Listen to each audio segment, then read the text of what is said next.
Non riesce ad uscire dalla crisi il russo Sebastiano Calcio, che cade tra le mura amiche contro il Villarosa. I postesi a caccia di 3 punti fondamentali per la lotta in zona calda, ospiti saldi a metà classifiche che con una vittoria salirebbero addirittura in zona playoff. La giornata numero 18, campionato di promozione girone C, mister Rapisarda schiera i suoi col 4-3-2-1. E allora Serafino Trepali in linea 4 con Pennisio Rofino terzini, coppia centrale composta da Salemi e Marino. Mediana cabina di regia affidata a Tomarchio con Puglisi e Guerra a dare sostanza in avanti, Castorina e Marraffino dietro l'unica punta Fisichella. Questo lo starting biancazzurro, padroni di casa che partono anche bene nell'approccio.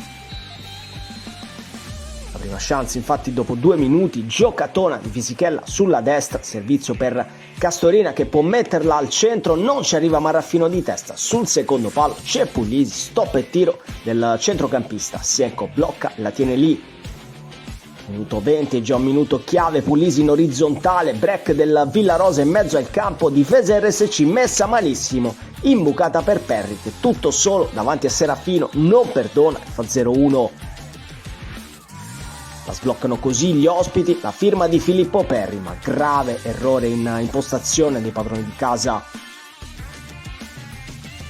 Finisce così la prima frazione, nella ripresa il primo squillo arriva su questo pallone recuperato da Tomarchio fuori dall'area di rigore, destro largo oltre lo specchio del numero 21.